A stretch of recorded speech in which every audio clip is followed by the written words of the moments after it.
Episode 4 की शुरुआत में फाइनली इज़ुमी अकारी को अपनी फीलिंग कन्फेस कर देता है और इसके बाद हम अकारी के घर का सीन देखते हैं जहां अकारी अपने फ्रेंड को सारी बातें बता रही होती है और उसकी फ्रेंड ये जान के बहुत ज़्यादा एक्साइटेड हो जाती है कि दोनों भाई अकारी को ही पसंद करते हैं और यहाँ पे एक लव ट्रायंगल चल रहा है। लेकिन अकारी कहती है कि वो बहुत ही ज़्यादा सीरियस है और उसे ऐसा मजाक नहीं करना चाहिए। उसकी फ्रेंड कहती है कि वो इज़ुमी को लेकर आगे क्या करने वाली है। बेसिकली वो उसे इज़ुमी को लेकर क्वेश्चन करती है कि वो इज़ुमी को लेकर क्या फील करती है और यहाँ अकारी को थोड़ा सा कंफ्यूज देखते हैं। नेक्स्ट डे अकारी बुक स्टोर जाती है और ये बुक स्टोर वही होता है जो इज़ुमी ने सजेस्ट किया था। जब ये बुक स्टोर में एंटर करती है तो देखती है कि इज़ुमी वहाँ पहले से ही है। अकारी इज़ुमी से माफ़ी मांगती है कि वह उससे कॉन्टेक्ट नहीं कर पाई, लेकिन इज़ुमी समझ रहा था कि उसका अचानक से अपनी फीलिंग को कन्फेस करना अकारी को कन्फ्यूज कर दिया होगा। इज़ुमी अकारी की फेवरेट मांगा के कलेक्शंस को देख रहा होता है जिससे अकारी पूछती है और वह थोड़ा सा एम्बेरस्ड हो जाता है और वहाँ से चला जाता है। अकारी को अंदर ही अंदर पता था कि वो इज़ुमी को पसंद करती है, इसीलिए वो भाग के इज़ुमी को रोकती है और अपनी फीलिंग को कन्फेस करती है कि वह भी उसको पसंद करती है। और अकारी के मुँह से ये सब सुन के इज़ुमी को बहुत ही खुशी मिलती है। अकारी बताती है कि उसे सुनकर अच्छा लगा था जब इज़ुमी ने अपनी फीलिंग्स को कन्फेस करी थी, लेकिन वह उस दिन रिवर्ट नहीं कर पाई थी, इसीलिए वो इज़ुमी से माफ़ी मांगती है और फाइनली दोनों ऑफिशियली एक दूसरे को डेट करने के लिए तैयार थे।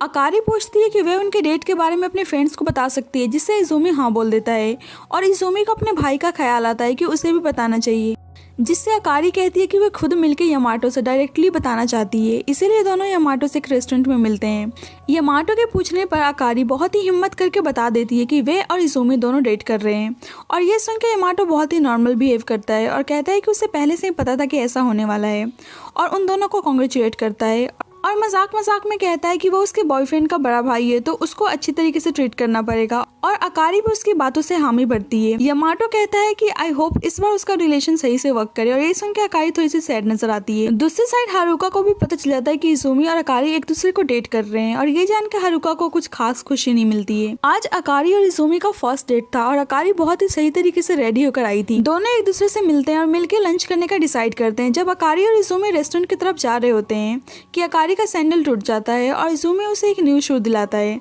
अकारी के लिए सब कुछ ऑकवर्ड हो गया था कि फर्स्ट डेट की शुरुआत इतनी बेकार हुई और ऊपर से बेचारे इज़ुमी को उसके लिए शू बाय करना पड़ा।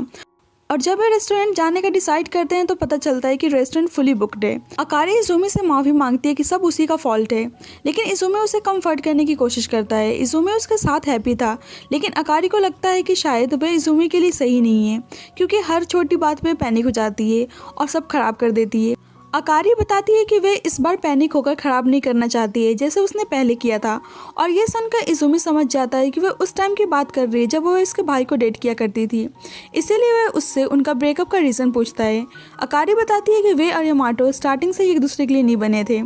यामाटो बहुत ही पॉपुलर था और वह एक सिंपल ऑर्डिनरी हाई स्कूल लड़की थी और उसे यामाटो पे क्रश था और फॉर्चुनेटली दोनों एक स्कूल के एक ही ग्रुप में थे, जिससे उसे यामाटो के और क्लोज आने का मौका मिला और उसने एक दिन यामाटो को कन्फेस कर दिया और यामाटो ने उसकी फीलिंग को एक्सेप्ट करी। दोनों डेट करना शुरू कर देते हैं और एक दिन में अपने स्कूल की गर्ल्स को बातें करते हुए सुन लेती है कि यामाटो किसी से फ्लर्ट कर रहा था और शायद वह अकारी को डंप कर दे और ये सुन के अकारी का कॉन्फिडेंस बहुत ज़्यादा कम हो गया था और वह यामाटो को लेकर बहुत ही इनसिक्योर रहने लगी थी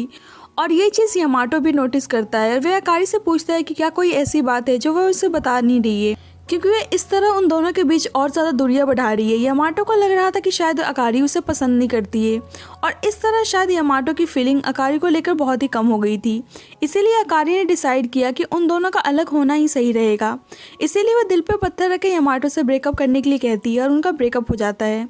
इसीलिए वह इज़ुमी के लिए एक अच्छी गर्लफ्रेंड बनना चाहती थी और वह नहीं चाहती थी कि जैसा उसके साथ पास्ट में हुआ वो दोबारा फेस करे और ये सब जान के इज़ुमी कहता है कि उसकी कोई गलती नहीं है और जितना वह नर्वस है उतना वह भी नर्वस है क्योंकि वो फर्स्ट टाइम किसी को डेट कर रहा है और अकारी से मिलकर उसे बहुत ही हैप्पी और एक्साइटमेंट सा फील होता है और ये जान के अकारी को बहुत ही खुशी मिलती है। दोनों वॉक करने का डिसाइड करते हैं क्योंकि वह प्लेस बहुत ही ब्यूटीफुल था और अचानक से अकारी का फ़ोन नीचे गिर जाता है और दोनों फ़ोन को उठाने के लिए नीचे झुकते हैं और एक दूसरे से क्लोज आ जाते हैं। इज़ुमी अकारी को किस करने जा ही रहा होता है कि वह उसके लिप्स पे किस ना करके उसके फोरहेड पे किस करता है क्योंकि इज़ुमी थोड़ा शाय टाइप का लड़का था और उसे ऐसे पब्लिक में किस करना अजीब लग रहा था। बाद में दोनों एक दूसरे का हाथ होल्ड करके एक दूसरे के साथ कुछ स्पेशल टाइम स्पेंड करते हैं। और दूसरी साइड हम यामाटो को देखते हैं जो अकारी और इज़ुमी को साथ में डेट करते हुए देखकर बहुत ही परेशान था और वह बहुत ज़्यादा ड्रिंक कर लेता है, क्योंकि बेशक वह उनके सामने नॉर्मल दिखाने की कोशिश कर रहा था, लेकिन अंदर ही अंदर वह अकारी को बहुत ज़्यादा पसंद करता था। और इधर अकारी और इज़ुमी अपने डेट को एंजॉय कर रहे होते हैं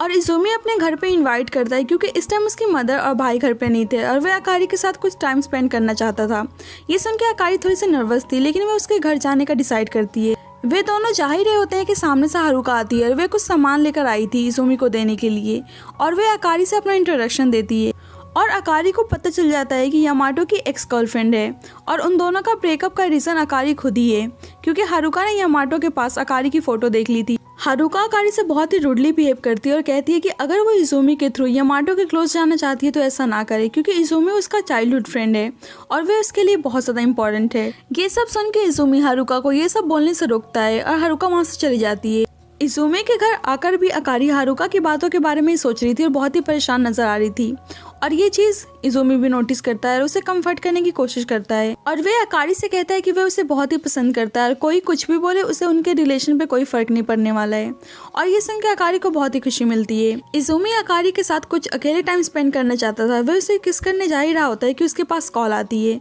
और वह अकारी को बताता है कि उसकी मदर हॉस्पिटल कार्ड घर पे ही भूल गई है तो उसे जाना पड़ेगा और वह घर का की देकर जल्दी से वापस आने का कहकर चला जाता है। अकारी मांगा रीड कर रही होती है और बहुत ही टाइम हो जाता है, लेकिन इज़ुमी घर वापस नहीं आता है तो वह डिसाइड करती है कि अब वह अपने घर चली जाएगी और वह मैसेज करके इज़ुमी को इन्फॉर्म कर देती है। और वह जब जा ही रही होती है कि डोर से कुछ आवाज़ें आती हैं और उसे लगता है कि इज़ुमी वापस आ गया है, लेकिन ये यामाटो होता है और उसने बहुत ज़्यादा ड्रिंक की हुई थी और दोनों एक दूसरे को देखकर शॉक्ड जाते हैं। अकारी बताती है कि इज़ुमी के साथ आई हुई है और वह बाहर गया है, इसलिए वह भी घर जा रही है। यामाटो ने इतनी ज़्यादा ड्रिंक कर ली होती है कि उससे सही से खड़ा भी नहीं हो जा रहा था और अकारी उसको संभालती है और वह उससे पूछती है कि वह ठीक है ना। और ये सुन के यामाटो दोबारा अकारी से पूछता है कि वह यहाँ पे क्या कर रही है और ये सुन के अकारी हंसने लगती है, क्योंकि यामाटो को याद ही नहीं था कि वह दोबारा इस क्वेश्चन को पूछ रहा है और उससे कहती है कि उसने बहुत ही ज़्यादा ड्रिंक कर ली है इसीलिए उसको याद नहीं है। और अकारी को ऐसे हंसते हुए देखकर यामाटो उसे अपने क्लोज खींच लेता है और नशे में उसे किस करने लगता है और ये एपिसोड यहीं पे खत्म हो जाता है। So thank you guys for watching this video. मैं नेक्स्ट एपिसोड जल्दी लेकर आऊंगी। And one thing more guys, if you like my video so please do subscribe my channel and thank you so much once again.